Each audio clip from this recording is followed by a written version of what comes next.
جو اصول رکھا گیا تھا، پیسے نہیں تھے ابھی ان کے پاس. شروع میں مدینہ میں مسلمان بڑے غریب تھے، لیکن رسول اللہ نے، نبی صلی اللہ علیہ وسلم نے شروع میں ہی کہہ دیا کہ ہماری سب سے بڑی کوشش ہوگی کہ جو کمزور طبقہ ہے، جو بیوہ ہیں، جو یتیم ہیں، جو معذور ہیں، غریب ہیں، ان کو ریاست نے ان کی ذمہ داری لی تھی. یہ پہلی دفعہ دنیا میں ایک ویلفیئر اسٹیٹ بنی تھی. تو پاکستان شروع سے ہی ہمیں جس طرف جانا چاہیے تھا ہم نہیں گئے، ہم دوسری طرف چلے گئے. ہم نے کہا پہلے پیسہ آئے گا پھر ویلفیئر اسٹیٹ بنے گی، کہ جو اوپر سے جو ورڈ یوز کیا جاتا ہے ٹرکل ڈاؤن افیکٹ ہوگا، پیسہ ہوگا تو پھر وہ پیسہ نیچے آئے گا. یہ ٹرکل ڈاؤن افیکٹ مدینہ کی ریاست میں نہیں تھا. پہلے انہوں نے ذمہ داری لی اپنے کمزور طبقے کی، پہلے ریاست نے ان کو اوپر اٹھایا اور پھر خوشحالی آئی. اصل میں جو ایمان والے لوگ ہیں وہ یہ جانتے ہیں کہ کامیابی تو اللہ نے دینی ہوتی ہے، کوشش انسان کرتا ہے، وہ دیکھتا ہے. وہ پھر سے میں یہ کہوں گا، وہ غریب کی آواز سنتا ہے. جب آپ نچلے طبقے کی مدد کرتے ہیں، دکھی انسانیت کی، اوپر والے سے برکت آتی ہے. اور یہ ہمارے سامنے ہے.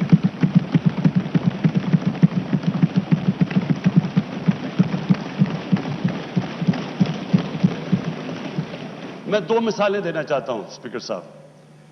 چائنا اور ہندوستان دونوں کی آبادیاں 1 ارب سے زیادہ ہیں. 35 سال پہلے چائنا تقریباً ادھر ہی کھڑا تھا جدھر ہندوستان کھڑا تھا. آج چائنا کدھر چلا گیا اور ہندوستان کدھر ہے؟ انہوں نے کیا کیا اور جو ہندوستان نے نہیں کیا؟ ہندوستان میں بھی حالات بہتر ہوئے، ہندوستان میں بھی ان کو پچھلے 30 سال میں ترقی کی، لیکن ہندوستان میں امیر اور غریب میں فاصلہ بڑھتا گیا. آج وہاں غربت بھی ہے اور سب سے زیادہ امیر لوگ ہیں. چائنا نے کیا کیا کہ انہوں نے فیصلہ کیا، جو مدینہ کی ریاست میں فیصلہ کیا دنیا کے عظیم لیڈر نے، کہ ہم سب سے پہلے نچلے لوگوں کو اوپر لے کے آئیں گے. اور ہم چائنا گئے اور ہم نے دیکھا انہوں نے کیا کیا جو طریقے اختیار کیے اپنے کمزور طبقے کو اوپر اٹھانے کے لیے. تو اسپیکر صاحب یہ دنیا میں ایک معجزہ ہے. 70 کروڑ لوگوں کو انہوں نے 35 سال میں غربت سے اٹھا کے اوپر لے گئے. اور ابھی اسی سال پریزیڈنٹ شی جن پنگ نے اناؤنس کیا کہ چائنا میں ہم نے ایکسٹریم پاورٹی ختم کر دی. یہ دنیا کی تاریخ میں اتنا یہ کبھی ہوا ہی نہیں، یہ معجزہ ہے. لیکن جیسے جیسے وہ غریبوں کو اوپر لیتے گئے، چائنا بھی ایک اکنامک جائنٹ اور سپر پاور بن گیا. ہندوستان نے، اس کے پاس بھی اتنی بڑی مارکیٹ تھی، لیکن انہوں نے یہ سٹیپس نہیں لیے. تو ایک سکالر تھے محمد عبدو، بہت بڑے اسلام کے سکالر تھے. وہ جب یورپ سے 100-125 سال پہلے جب وہ واپس آئے مصر، تو انہوں نے مصر میں کہا کہ یہاں مسلمان تو بڑے ہیں لیکن یہاں اسلام بہت کم ہے. اور جب یورپ گئے، کہتے ہیں یورپ میں جو میں نے دیکھا مسلمان تو نہیں نظر آئے لیکن بڑا اسلام نظر آیا. کہنے کا مطلب یہ ہے کہ جو بھی ان اصولوں کے اوپر چلے گا وہ اوپر چلا جائے گا. آج آپ اسکینڈینیوین ممالک میں چلے جائیں، سب سے بہتر اگر میں دنیا میں پھرا ہوں تو انسانیت کا نظام آج اسکینڈینیویا میں. آپ وہاں خوشحالی دیکھیں کیسی ہے اور ان کی انسانیت دیکھیں کیسی ہے. ہر انسان کی قدر ہے. اس سے بھی آگے چلے گئے ہیں، جانوروں کی قدر ہے وہاں. اور وہ بھی میں کہہ دوں کہ وہ بھی حضرت عمر کا قول تھا کہ اگر کتا بھی میری ریاست میں بھوکا مرتا تو میں ذمہ دار ہوں. یعنی یہ ہے انسانیت کا تقاضا. اور ان ملکوں میں جو جن کو مسلمان نہیں کہتے، لیکن مسلمان ملکوں میں آپ دیکھ لیں، ہمارے ملک میں دیکھ لیں کہ امیر امیر ہوتا جاتا ہے، غریب غریب ہوتا جاتا ہے. کوئی سوشل سیکیورٹی نیٹ ورک نہیں ہے. ہمارا آج فیملی سسٹم نہ ہو، ہمارا خاندانی نظام نہ ہو تو یہاں تو لوگ بھوکے مرتے رہے. ہمیں تو آج اگر کسی نے بچایا ہوا ہے تو وہ ہمارے ایکسٹینڈڈ فیملی سسٹم نے بچایا ہوا ہے. کوئی بے روزگار ہوتا ہے تو وہ اندر لے لیتے ہیں، ساری فیملی اس کا دھیان رکھتی ہے. ہمارے تو کوئی سوشل سیکیورٹی نہیں ہے. میں پہلی دفعہ جب برطانیہ گیا تو میں نے تو پہلی دفعہ دیکھا کہ ایک فلاحی ریاست کیا ہوتی ہے. آپ کوئی آدمی کسی گورنمنٹ کے بیمار ہو, آپ کسی ہسپتال میں چلے جائیں, آپ کا مفت علاج تھا. سارے غریب سے غریب آپ ہوں, آپ کو مفت تعلیم ملتی تھی اور کوالٹی کی تعلیم ملتی تھی. کئی ان کا پرائم منسٹر ایک آدھ بنا, وہ بھی ایک سرکاری اسکولوں میں مفت پڑھ کے بنا. ادھر آپ بے روزگار ہوتے ہیں, ان امپلائمنٹ بینیفٹس ملتی ہیں جب تک آپ کو روزگار نہیں ملتا. عدالت میں غریب آدمی جاتا ہے, اس کو لیگل ایڈ ملتی ہے مفت کی, اس کو وکیل ملتا ہے. ہم نے تو پہلی دفعہ یہ دیکھا. یہاں تو اس طرح کا کانسیپٹ ابھی تک تھا ہی نہیں. تو یہ میں آج فائنانس منسٹر آپ کو اس لیے خراج تحسین پیش کرتا ہوں. یہ پہلی دفعہ پاکستان اس طرف نکل گئی ہے جدھر ہم آج سے 74 سال پہلے جانا چاہیے تھا, اسلامی فلاحی ریاست.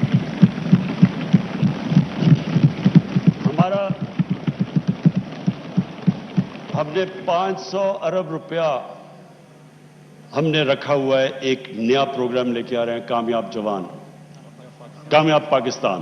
کامیاب جوان اس کا حصہ ہے, اوور آل کامیاب پاکستان. اور مقصد اس کا یہ ہے کہ ہم 40 سے 50 لاکھ جو ہمارے سب سے نچلا طبقہ, اور ہمارے پاس تقریباً سارا ڈیٹا بیس تیار ہو گیا ہے.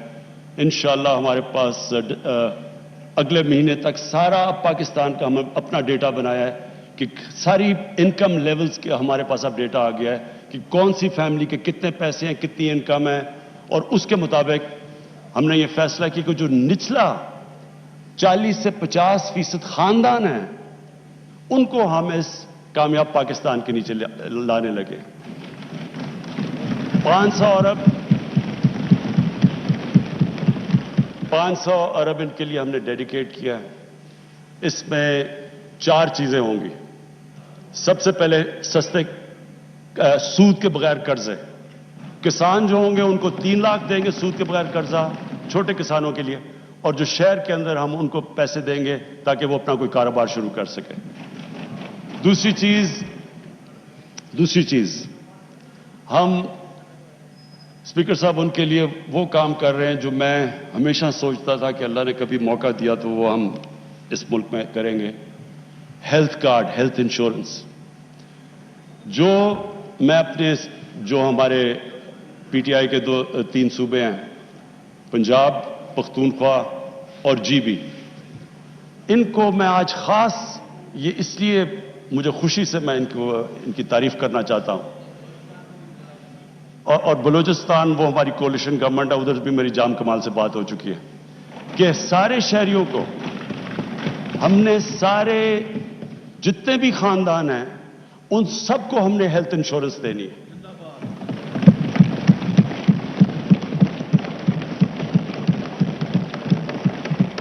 اسپیکر صاحب, یہ جو بھی جس نے بھی دیکھا ہوا ہے, جس نے اس ملک میں غربت دیکھی ہے, سب سے بڑا عذاب ایک غریب خاندان پہ ہوتا ہے جب وہاں ایک بیماری ہو جاتی ہے.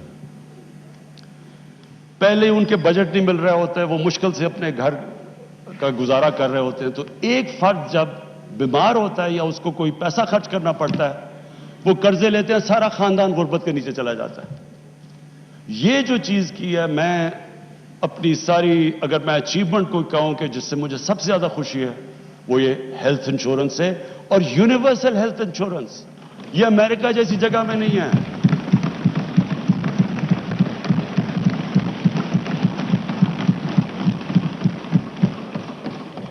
اسپیکر صاحب, ڈیولپڈ ملکوں کے اندر بھی پریمیم دینا پڑتا ہے ہیلتھ انشورنس کا. یہاں مفت انشورنس دے رہے ہیں اپنے سارے خاندانوں کو. یہ میں نے آپ کو بتایا جتنے صوبے ہمارے نیچے. اور یہ صرف ایک ہیلتھ انشورنس نہیں ہے اسپیکر صاحب, یہ ہیلتھ سسٹم ہے. یہ اب پاکستان میں ماڈرن ہیلتھ سسٹم انشاءاللہ بنے گا. وہ کیسے؟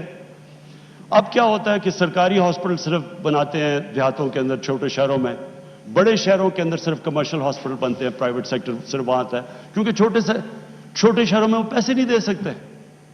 غریب آدمیوں کے پاس بائنگ پاور نہیں ہوتی, تو وہ وہاں ہاسپٹل نہیں جاتے. یہاں سرکاری ہاسپٹل جب آپ لے کے جاتے ہیں ڈسٹرکٹس میں, وہاں ڈاکٹرز نہیں جاتے. وہاں آپ ہاسپٹلز دیکھیں وہ خالی پڑے رہتے ہیں, بڑی مشکلوں سے ایکسٹرا پیسے دینے پڑتے ہیں. پختونخوا میں انہوں نے ایکسٹرا ان کے لیے پیسے دیے تاکہ ڈاکٹرز جا سکیں. اب یہ جو ہیلتھ کارڈ ہے, اس سے اب دیہاتوں کے اندر لوگوں کے پاس بائنگ پاور آ گئی ہے. وہ اپنا علاج کروا سکتے ہیں, وہ پیسے دے سکتے ہیں.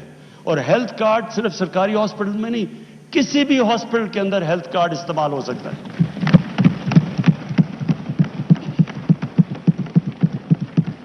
گورنمنٹ کے پاس تو پیسے نہیں سارے ملک میں ہاسپٹلز بنانے کے لیے, ہمارے پاس تو اتنے پیسے نہیں ہیں.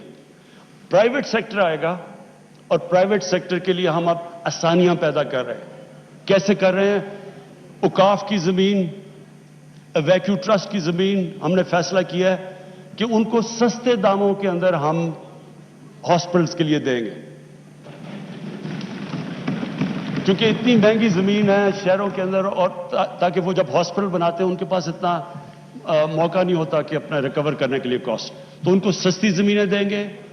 جو بھی میڈیکل اکوپمنٹ پاکستان میں نہیں بنتی وہ ڈیوٹی فری باہر سے امپورٹ کروائیں گے پرائیویٹ سیکٹر کے لیے.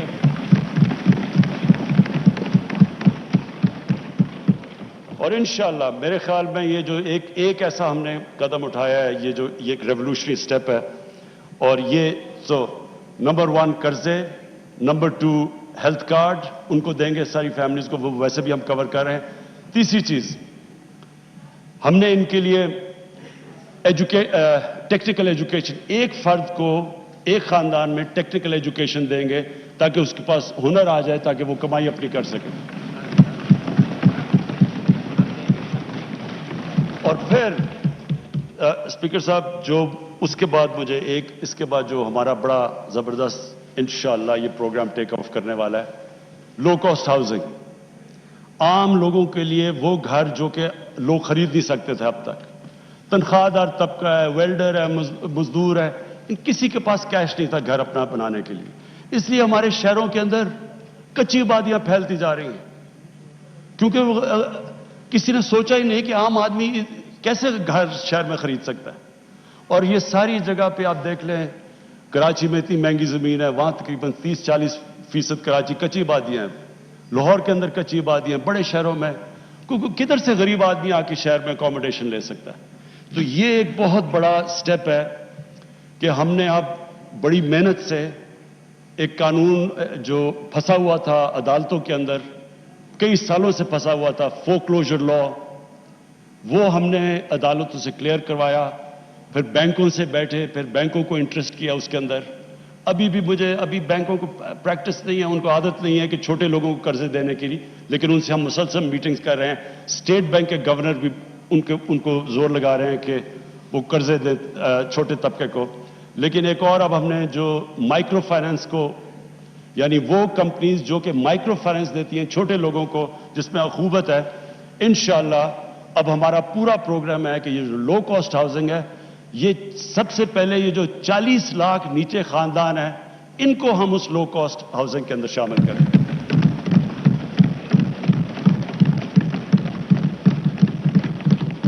پھر اسپیکر صاحب احساس پروگرام اب ہمارا اس اگلے مہینے, جس طرح میں نے کہا, ہمارے پورا ڈیٹا بیس پاکستان کا کمپلیٹ ہو جائے گا.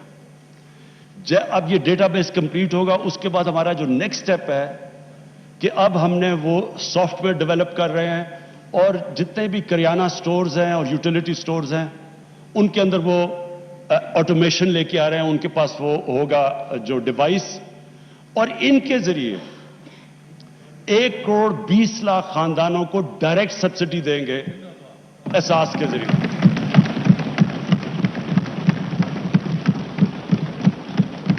یہ اسپیکر صاحب یہ کبھی پاکستان میں نہیں ہوا. یہ پہلی دفعہ ہوگا کہ جو نچلا ہمارا, آپ سوچ لیں 1 کروڑ 20 لاکھ خاندان, ان کو ڈائریکٹ سبسڈی کس چیز کی دیں گے؟ کیونکہ ایک انٹرنیشنلی مہنگائی بڑھ رہی ہے, کموڈٹیز کی قیمت ریکارڈ پہ گئی ہوئی ہے پچھلے 1 سال کے اندر.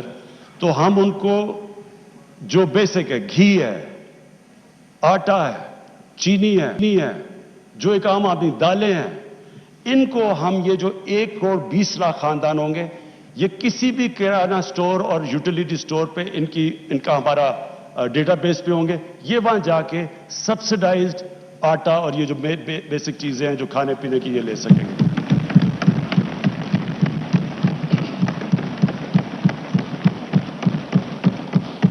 اور پھر 90,000 ہم اسکالرشپس انڈر گریجویٹ اسکالرشپ اپنے غریب طبقے کو دے رہے ہیں جو بھی نیچے.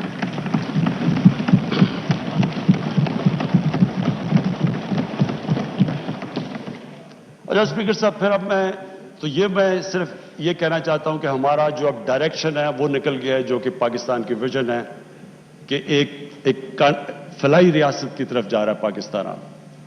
میں یہ بھی کہہ دوں کہ مجھے جو بڑی خوشی ہوتی ہے جب میں دیکھتا ہوں جو ہم نے پناہ گاہ بنائی ہوئی ہیں، جو مزدور ہیں بیچارے، جو محنت کش لوگ جو کہ سارا دن مزدوری کرتے ہیں اور پھر بچا کے پیسہ اپنے بیوی بچوں کو بھیجتے ہیں. تو اب ہماری پناہ گاہ کا جو جال ہے وہ انشاءاللہ ہم سارے پاکستان میں ان ایریاز میں دیتے ہیں جدھر باہر سے لوگ مزدوری کرنے آتے ہیں، تاکہ وہ سو بھی سکیں، ان کو کرایہ بھی نہ دینا پڑے، ان کو کھانا پینا بھی مل جائے، وہ صاف ان کو نہا دھو بھی لیں، اور اس کے بعد جو بھی پیسہ ان کا بچے وہ سیدھا اپنے گھر میں بیوی بچوں کو بھیجیں.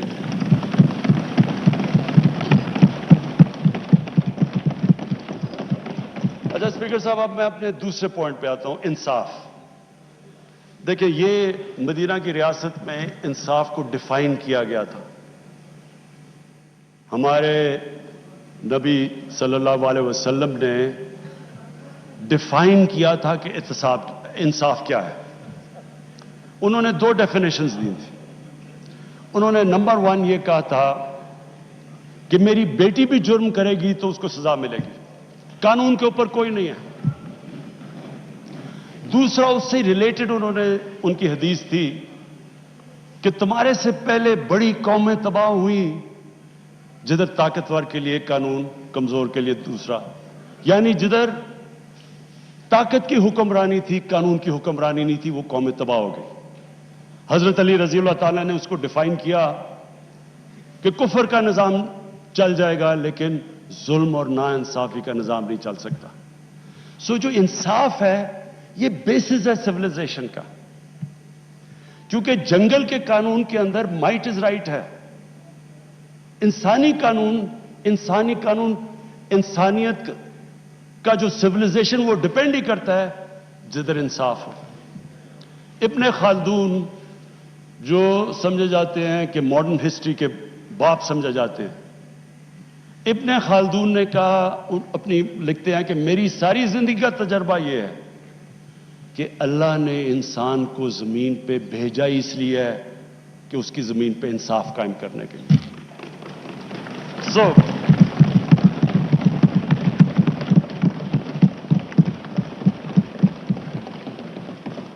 اسپیکر صاحب، یہ جو بیسس ہے قانون کی حکمرانی، یہ ہے بیسس ایک سوسائٹی کا. آج اگر آپ دنیا کی تاریخ سٹڈی کر لیں تو معاشرہ تو وہی اوپر گیا، خوشحال وہ ہوا جدھر انصاف ہے. شیر شاہ سوری کی میں پڑھ رہا تھا کہ جب وہ اوپر آئے، وہ تو ان کو ایک جاگیر دی گئی. شیر شاہ سوری کی جو جاگیر اٹھے، شیر شاہ سوری ادھر سے کیسے اٹھا کہ اس نے اپنی جاگیر میں سب سے پہلے جتنے بڑے بڑے ڈاکو تھے ان کو اس نے کیا.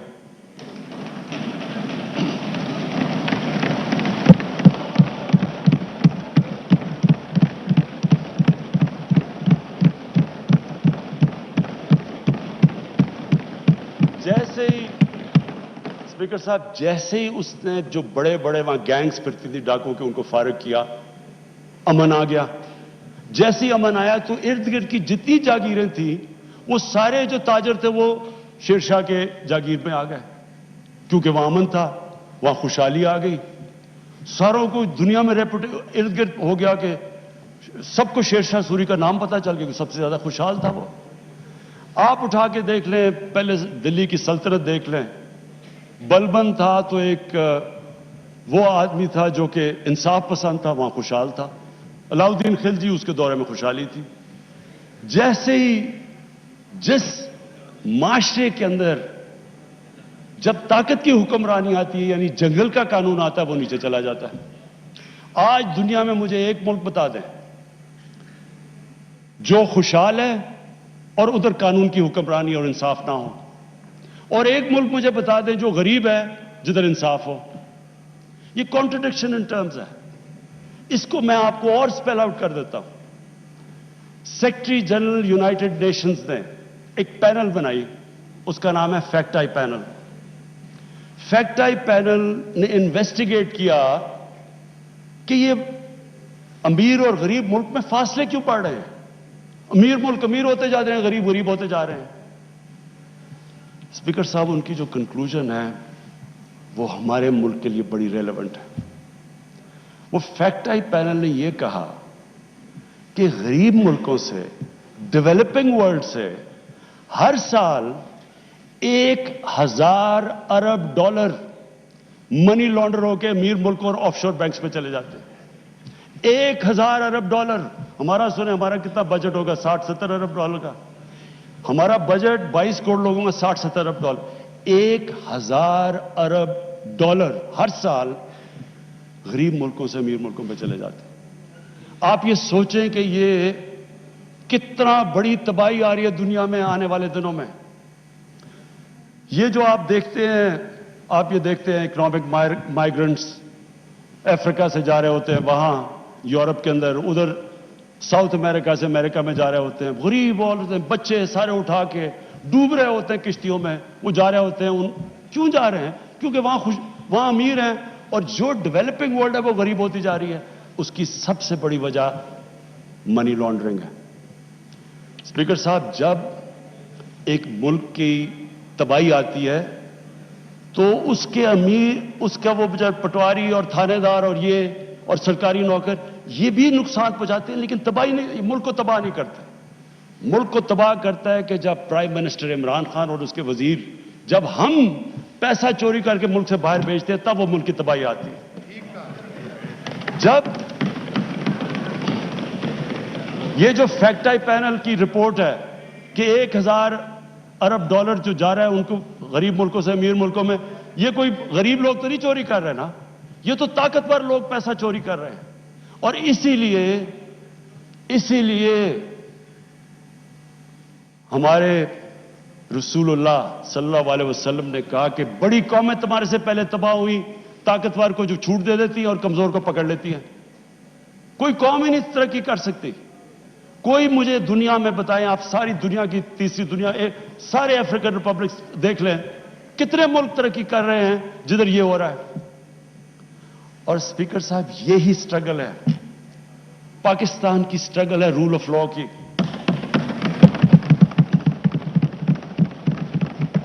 مجھے بھی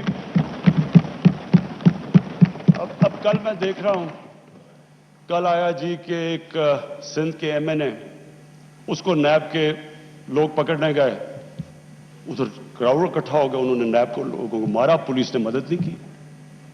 تو یہ کیا, اس کا کیا مطلب کہ میں اگر 1,000-2,000 آدمی جمع کر لوں, میں جو مرضی قانون توڑ دوں, میں قانون کے اوپر چلا جاؤں گا؟ یہ ہے جنگل کا قانون, جس کی لاٹھی اس کی بھینس. یہ ایک سیولائز ملک کے اندر ملک نہیں چل سکتا ایسے.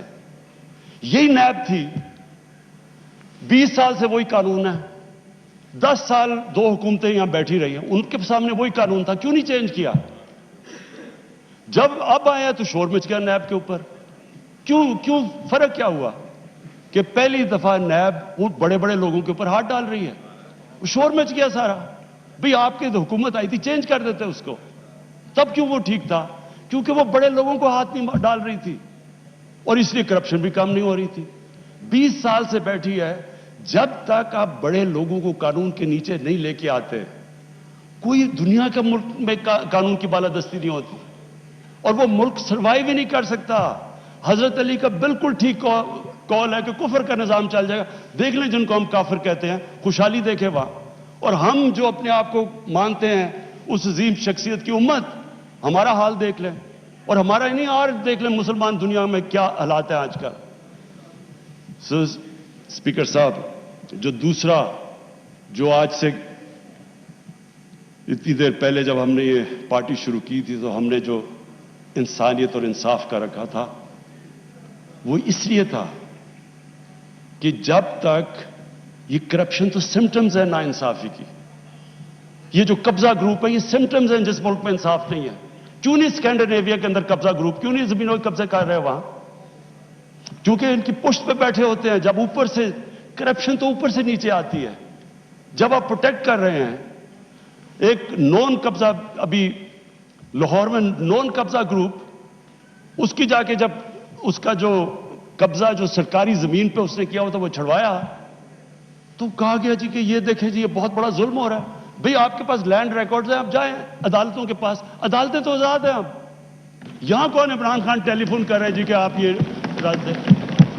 ہمیں کون سپریم کورٹ کے اندر، سپریم کورٹ آزاد ہے آج. کوئی کہہ سکتا ہے کہ لاہور ہائی کورٹ آزاد نہیں ہے؟ کیا کوئی کہہ سکتا ہے کہ ہماری حکومت اس کو کنٹرول کر رہی ہے؟ تو سارے آزاد ہیں.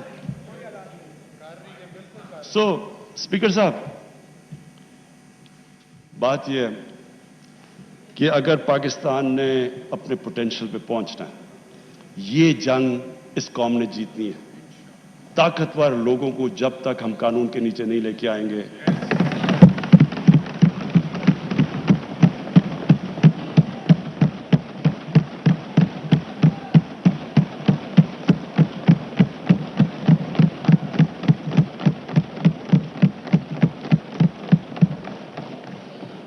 اچھا. اور تیسری چیز، یہ میرا آخری پوائنٹ ہے، خودداری. اسپیکر صاحب، جب سے پاکستان بنا ہمارے اندر ایک بڑی بدقسمتی ہے. ہمارا لیڈر عظیم تھا قائد اعظم محمد علی جناح، ایک غلام ہندوستان میں ایک آزاد انسان تھا.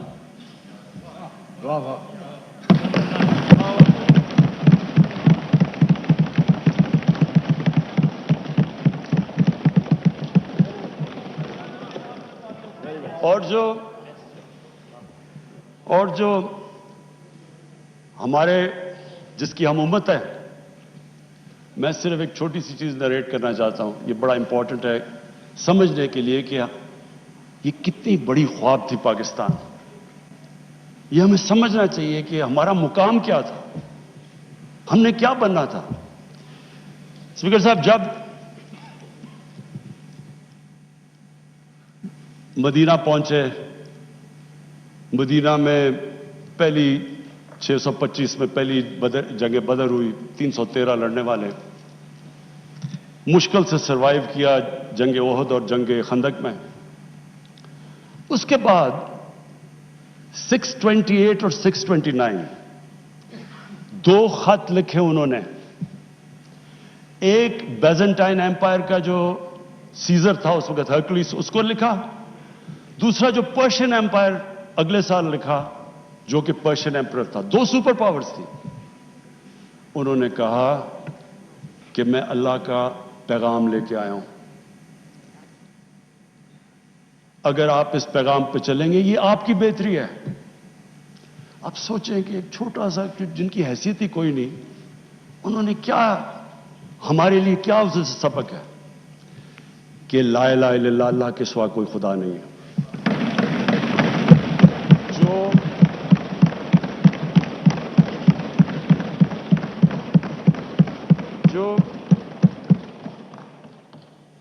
جو اللہ کے سامنے جھکتا ہے وہ کسی انسان کے سامنے نہیں جھکتا، چاہے وہ رومن ایمپرر ہو اور چاہے وہ پرشین ایمپرر ہو. اور کون سوچ رہا تھا کہ وہی جو بڑے ایمپائرز تھے، سپر پاورز تھی، وہ دیکھتے تھے یعنی وہ دیکھیں یہ تو آج تو ماڈرن ڈے ہے، ان دنوں میں تو اونٹ کی ٹریول تھی. تو سوچیں کہ اتنی تیزی سے وہ کیسے کولیپس کر گئے. دیکھیں جو لا الہ الا اللہ ہے نا، وہ انسان میں غیرت دیتا ہے، اور غیرت کے بغیر نہ کوئی انسان بڑے کام کرتا ہے، نہ آج تک قومی غیرت کے بغیر کوئی ملک اٹھا ہے.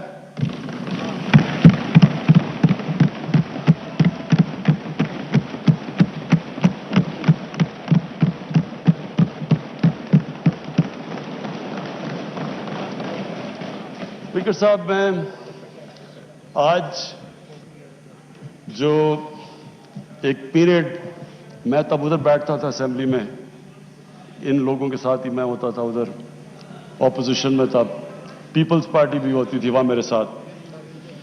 تو ایک ہم نے ایک ملک نے فیصلہ کیا کہ امریکہ کی وار آن ٹیرر جوائن کرنے کا. میں آج اس کے اوپر اس لیے بات کرنا چاہتا ہوں کہ یہ میں بڑا، اگر میری ساری زندگی میں جو میں سب سے زیادہ پاکستانی ہوتے ہوئے مجھے ذلت فیل ہوئی ہے وہ اس ٹائم پہ ہوئی ہے، تو اس لیے میں آج اس کی بات کرنا چاہتا ہوں. ہم نے فیصلہ کیا کہ جناب ہم فرنٹ لائن سٹیٹ بن جائیں گے امریکہ کی وار آن ٹیرر. میں اس وقت ایک سیٹ تھی میری، تب بھی میں بار بار کہتا تھا کہ یہ اس سے جنگ سے ہمارا تعلق کیا ہے؟ القاعدہ افغانستان بیٹھی ہوئی ہے، ملیٹنٹ طالبان افغانستان میں، ہمارے پاس تو وہ بھی نہیں تھے. ہم نے کیا کیا ہے کہ ہم ان کی جنگ میں شرکت کر دیں؟ وہ جو پیریڈ ہے وہ میں اس لیے چاہتا ہوں کہ ہم ہمیشہ کے لیے، میری قوم سیکھے. قوم، ایک انسان، ایک ادارہ آگے تب بڑھتا ہے جب اپنی غلطیوں سے سیکھتا ہے. وہ جو ہم نے حماقت کی، میں یہ چاہتا ہوں کہ میں ذرا پیریڈ آپ کو، کیونکہ میں نے شرکت کی اس میں، وہ جب میٹنگز ہو رہی تھی، جب وہاں فیصلے کیے گئے، فیصلہ یہ کیا گیا کہ نہیں جی امریکہ بڑا ناراض ہے. لفظ استعمال کیا گیا جو اس میٹنگ میں ہوں گے کہ وونڈڈ بیئر ہے، کس طرف بھی ہاتھ مار دے گا، ہمیں کچھ بھی کر سکتا ہے، اس لیے ہمیں اس کی مدد کرنی چاہیے. ہاں مدد کریں، دہشت گردی ہوئی تھی، ہمیں ان کی مدد کرنی چاہیے. لیکن جو ہم نے کیا اس کے بعد، کوئی قوم کسی اور کی جنگ میں شرکت کر کے 70,000 اپنے لوگوں کی قربانی دیتی ہے. 150 ارب ڈالر اپنے ملک سے، اس سے بھی زیادہ گیا ہوگا، ہمیں پتہ ہی نہیں ہے، کیونکہ یہاں تو کوئی کرکٹ ٹیم نہیں آتی رہی، انویسٹر نے کہا نا پاکستان. یہاں تو ملک کو انہوں نے کہہ دیا the most dangerous place in the world. تو ہم نے جو وہ کہتے رہے ہم کرتے گئے. ایک ٹامی فرینکس ان کا کوئی جنرل تھا، اس کی کتاب میں نے اس میں ایک سینٹنس پڑھا. اس نے کہا کہ we knew Musharraf was vulnerable so we kept pushing him. وہ جو وہ کہیں ہم کرنے کے لیے تیار ہو جائیں. لوگ اپنے وہاں پکڑا دیے، ان کو پکڑ کے گوانٹانامو میں بھجوا دیے. اپنی کتاب میں لکھا مشرف نے کہ میں نے پیسے لے کے لوگوں کو بھجوایا. کس قانون کے تحت؟ یعنی جو اپنے لوگوں کی، اپنی قوم کی، اپنے لوگوں کی، اگر وہ حکومت ہی ان کی حفاظت نہیں کرتی تو اور کس نے ان کی حفاظت کرنا ہے؟ پکڑا دیا جناب امریکہ کو، گوانٹانامو میں پہنچا دیا.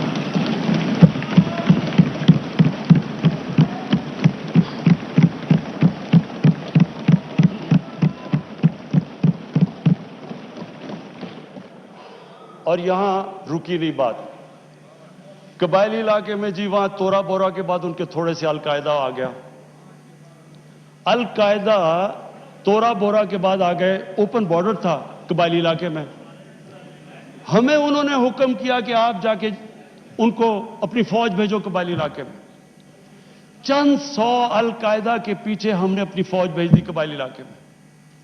اب جب فوج قبائلی علاقے میں جائے گی، وہ اپنے لوگ تھے ادھر، جو پھر ادھر سے وہ ڈرون اٹیک کریں، وہاں ہمارے شہری مر جائیں، ادھر ہماری فوج جس کو پتہ ہی نہیں کہ کس کے پیچھے جا رہے ہیں، چند سو لوگوں کے پیچھے قبائلی علاقے میں گئے. اس کا نتیجہ کیا ہوا؟ آدھا ہمارا قبائلی علاقے کے لوگوں نے نقل مکانی کی. وہ قبائلی علاقہ ابھی تک کہیں ریکور نہیں کیا. میری طرح کا آدمی جو کہتا گیا کہ یہ غلط ہو رہا ہے، مجھے طالبان خان بنا دیا. یعنی وہ میں جب کہتا تھا افغانستان میں کوئی ملٹری سلوشن نہیں، جناب یہ پرو طالبان ہے. وہ جو پیریڈ تھا اسد قیصر صاحب، اسپیکر صاحب، ہماری تاریخ کا سب سے، میں اگر مجھے سے کوئی پوچھے، سب سے سیاہ وقت تھا. ہمیں پتہ ہی نہیں ہے کہ دشمن کون ہے، دوست کون ہے. امریکہ ہمارا دوست ہے. کبھی یہ سنا ہے کہ آپ کا دوست اپنے ملک میں بمباری کر رہا ہو؟ کئی دنیا میں یہ سنا ہے کہ آپ کے ملک میں ڈرون اٹیکس کر رہے ہو؟ آپ کا اہل ہے. اچھا وہ جو لوگ مرتے تھے، جن کے بیوی بچے مرتے تھے جب بم پھٹتا تھا، وہ جا کے وہ بدلہ کس سے لیتے تھے؟ وہ پاکستانی فوج اور پاکستان سے. دونوں طرف پاکستانی مر رہے ہیں. میں نے جب پوچھا کہ یہ آپ جب اٹھاتا تھا یہ کیا کر رہے ہیں، کیوں اجازت دی ہوئی ہے؟ وہ آگے سے کہتے تھے کہ کیونکہ پاکستان نہیں ان کے پیچھے جا رہا لہذا ہمیں وہ کرنا پڑتا ہے. اسپیکر صاحب ہمارا 30 سال سے بیٹھا ہوا ہے لندن کے اندر ایک دہشت گرد, اس کو ڈرون ماریں گے تو کیا وہ اجازت دے دیں گے ہمیں؟ اب سوچیں اگر انگلینڈ میں ہم ڈرون اٹیک کر دیں اس کے اوپر تو کیا اجازت دیں گے وہ ہمیں؟ تو اگر وہ نہیں اجازت دیں گے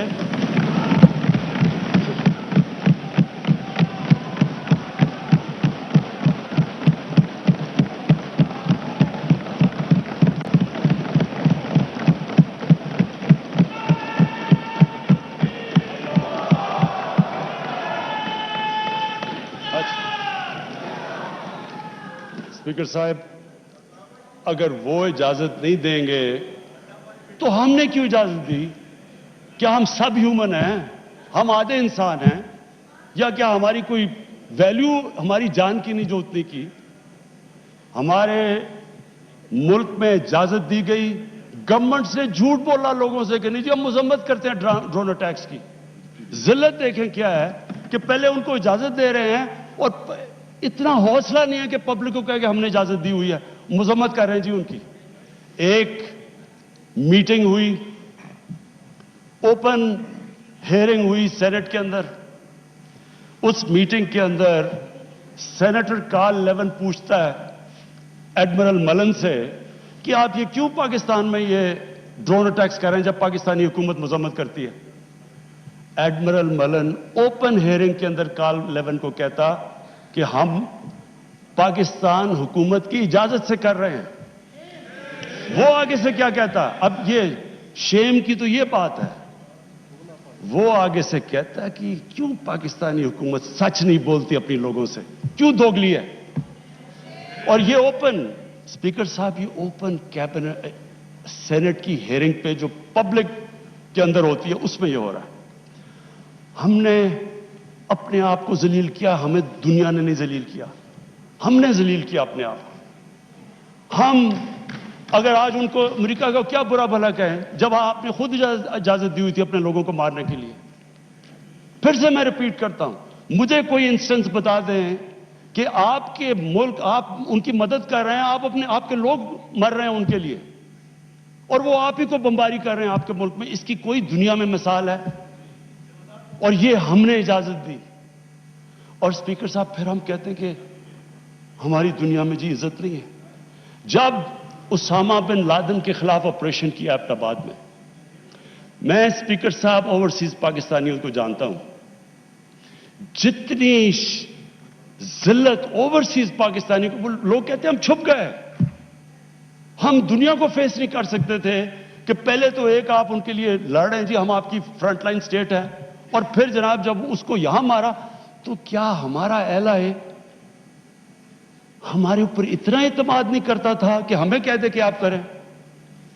تو کیا وہ ہمارے دوست تھے یا دشمن تھے؟ ساری عوام کنفیوز پھر رہی ہے. اور جس طرح کی اسپیکر صاحب جس طرح کی چیزیں ان دنوں میں ہوئیں, ہماری جناب ساری سیلف اسٹیم ختم ہو گئی. مجھے یاد ہے ایک نئی چیز نکلائی, انلائٹنڈ ماڈریشن. ہم نے جی ایک کوائن کر دیا کہ ہم تو بڑے ماڈریٹ لوگ ہیں. اور ماڈریٹ کیا ہے؟ Enlightened moderation. اچھا اب انلائٹنڈ ماڈریشن کی عوام کو کیا سمجھ آنی ہے؟ مجھے بھی ابھی تک نہیں سمجھ کہ یہ کیا چیز ہے.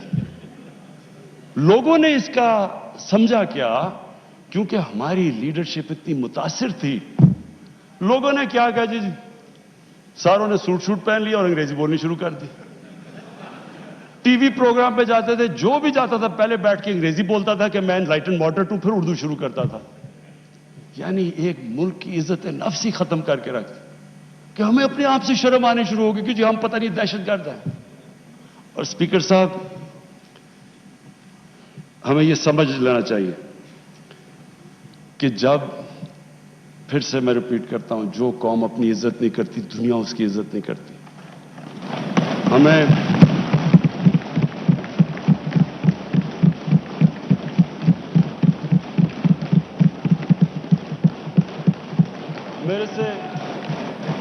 میرے سے پوچھا گیا جی کہ آپ پاکستان بیسز دے گا امریکہ کو؟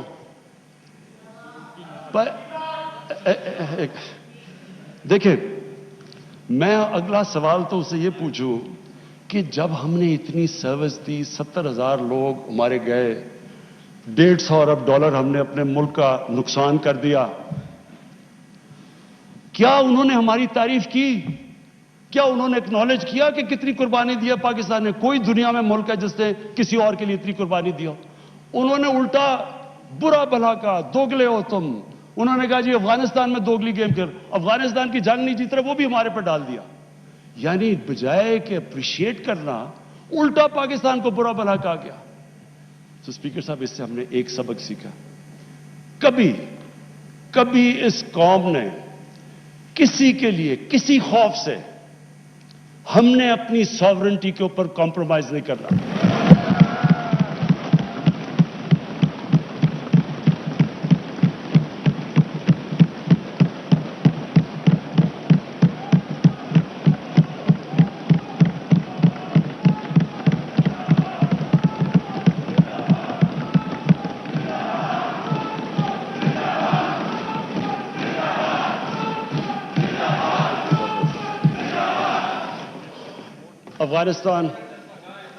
افغانستان یہ واقعی ہمارے لیے ایک بڑا مشکل اب وقت آ رہا ہے.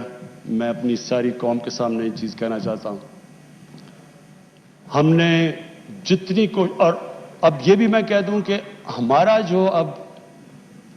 جو ہمارا اور امریکہ کا اس وقت انٹرسٹ ہے وہ ایک ہی افغانستان میں.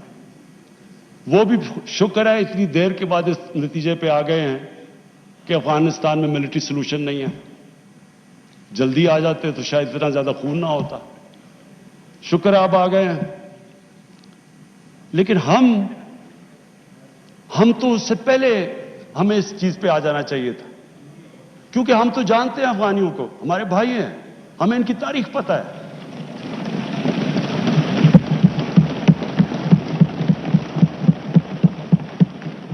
کبھی افغانستان نے باہر سے انٹرفیئرنس ایکسیپٹ نہیں کی, چاہے وہ انگریزوں کا دیکھ لیتے 19 سینچری میں, چاہے روسیوں کا دیکھ لیں, سوویٹس کا, اور چاہے یہ جو اتنی لمبی ساری امریکہ کی تاریخ میں سب سے بڑی جنگ کے بعد وہ بھی اس نتیجے پہ پہنچ گئے کہ کوئی ملٹری سولوشن نہیں تھا. ہمیں اگر ہم پرو ایکٹیو ہوتے, ہم اس وقت ایک خوددار حکومت کھڑی ہو کے کہتی کہ یہ آپ بالکل غلط کر رہے ہیں, اگر ہم کرتے ہم ان کو بچا لیتے, ادھر سے بھی خون کو بچا لیتے جو ہوا ہے وہاں افغانیوں کا, اور دوسری طرف ان کو بھی ایک بہتر ٹائم پہ یہ نکل سکتے تھے.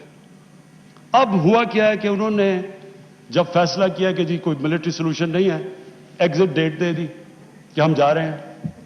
اب جب وہ جا رہے ہیں تو پاکستان کو کہہ رہے ہیں کہ جی کسی طرح اب ان کو ٹیبل پہ لے آؤ. ہمارے پاس کیا لیوریج ہے ان کو ٹیبل پہ نہ سوائے کہ ان کے کوئی خاندان یہاں بسے ہوئے ہیں؟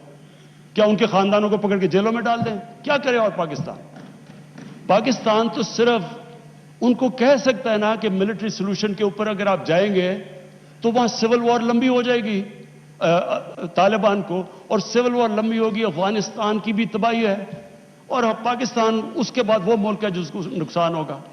لیکن اس کے بعد جب وہ ڈیٹ دے چکے ہیں, اس سے زیادہ ہم لیوریج کیا کریں؟ اور مجھے بڑا افسوس ہوتا ہے, میں پریزیڈنٹ غنی کو بھی ملا ہوں, میں ان کے افغانستان بھی گیا, ان کے یہاں بھی لیڈرز کو ملا, میں ان کو سمجھا کے یہ کہہ چکا ہوں کہ ہمارا انٹرسٹ ہے افغانستان میں اس وقت امن ہو.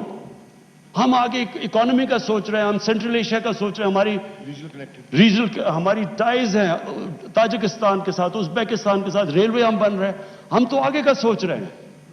تو ہم تو چاہتے ہیں امن ہو, ہم نہ کوئی اسٹریٹجک ڈیپتھ چاہتے ہیں افغانستان میں.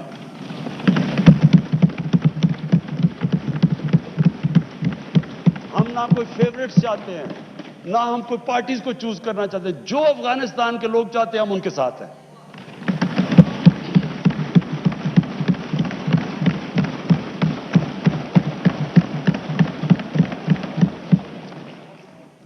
تو ہم پارٹنرز ان پیس تو امریکہ کے ساتھ ہو سکتے ہیں اور ہمیشہ رہیں گے, ہم پارٹنرز ان کانفلکٹ نہیں ہو سکتے. اب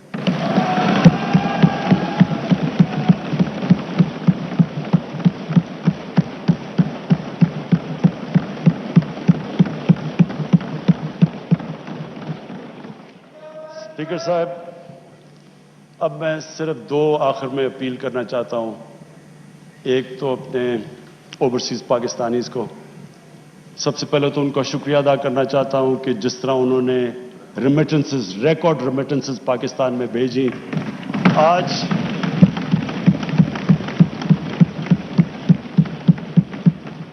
20 ارب ڈالر کا کرنٹ اکاؤنٹ جو ڈیفیسٹ آج 11 مہینے سے سرپلس میں چلا گیا ہے، وہ نہ ہوتا کہ اگر وہ اس طرح پاکستان کی مدد نہ کرتے اس مشکل وقت پہ، اور ہمیں انہوں نے جس طرح ریمیٹنسز بھیجی.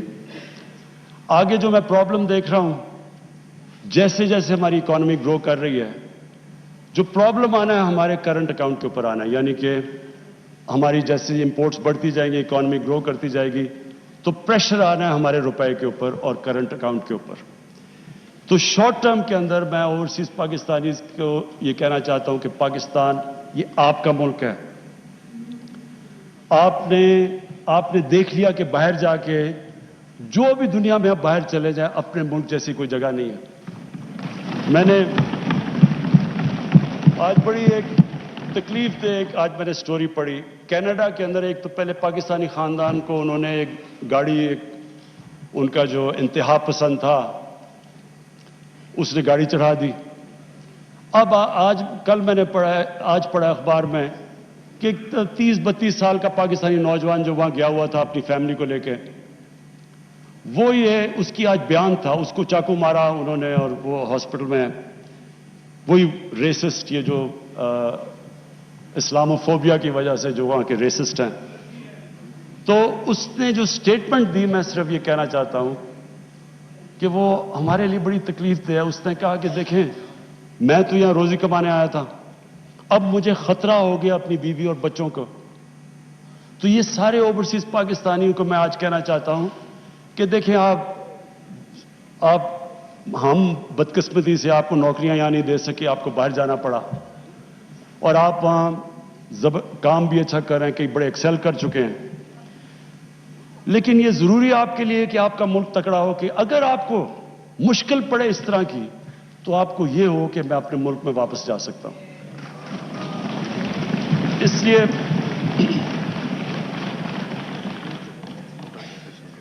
کاشف اس لڑکے کا نام تھا. تو میں یہ چاہتا ہوں کہ ہمارے اوورسیز، اب ہم پاکستان صحیح راستے پہ نکلا ہوا ہے. میں چاہتا ہوں کہ آپ پوری طرح اس ملک کی اس میں انویسٹ کریں، بزنسز کھولیں. ہم اب پوری طرح، میں خود لیڈ کر رہا ہوں کہ ہم ہر قسم کی رکاوٹیں دور کریں آپ کے لیے، ریگولیشنز کام کریں، ایز آف ڈوئنگ بزنس کریں، تاکہ آپ آئیں بینکوں میں ہمارے پیسے رکھوائیں. کیونکہ یہ جو شارٹ ٹرم ہمارا کرنٹ اکاؤنٹ کے اوپر جو پریشر پڑے گا، وہ صرف اور صرف اوورسیز پاکستانی شارٹ ٹرم میں کر سکتے ہیں. اس کے بعد فورن انویسٹمنٹ بھی ہے، ہماری ایکسپورٹس. مجھے بڑے فخر سے میں کہتا ہوں کہ جو ایکسپورٹس کے اندر اب جو اوپر گئی ہیں، تو ہم آہستہ آہستہ تو صحیح راستے پہ نکل چکے ہیں کہ ایکسپورٹ لیڈ گروتھ. لیکن تھوڑے وقت کے لیے میں اپنے اوورسیز پاکستانی کو اپیل کروں گا. اور اس کے بعد میں اپنی قوم سے، اب میں یہ میرے لیے کافی مشکل چیز ہے یہ جو میں کہنا چاہتا ہوں کہ دیکھیں، جب ایک ملک کا سربراہ باہر جا کے دوسرے ملکوں میں ملک کے لیے قرضے یا پیسے لینا چاہتا ہے، یہ میری 3 سال میں 2 مہینے کم جو ابھی پیریڈ گزرا ہے، سب سے مشکل پیریڈ ہوتا ہے کہ آپ لوگوں سے جا کے قرضے مانگ رہے ہیں، پیسے مانگ رہے ہیں ملک کے لیے. یہ چلے میرے لیے تو ہے مشکل، لیکن یہ قوم نیچے جاتی ہے. جس قوم کا لیڈر جا کے پیسے مانگ رہے ہیں، وہ قوم کی کیا حیثیت ہے؟ تو میں اپنے لوگوں سے کہنا چاہتا ہوں کہ دیکھیں، آپ سب چاہتے ہیں کہ پاکستان عظیم قوم ہو. آپ وہ لوگ ہیں جو دنیا میں 4-5 ملک ہیں جو سب سے زیادہ خیرات دیتے ہیں. یہ وہ ملک ہے، اور میں سب سے بڑا ریسیپینٹ ہوں. شوکت حرم کے لیے پیسے اکٹھے کرتا ہوں، نمل یونیورسٹی کے لیے پیسے اکٹھے کرتا ہوں. 2 ہاسپٹل بن چکے، تیسرا کراچی میں سب سے بڑا ہاسپٹل، سب کے لیے پیسے دیتے. اتنے کھلے دل کے لوگ نہیں ہیں دنیا میں جتنے یہ ہیں.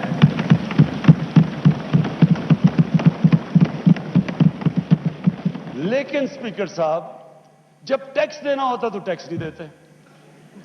دنیا میں سب سے کم ہم ٹیکس دیتے ہیں. 22 کروڑ ہماری آبادی ہے.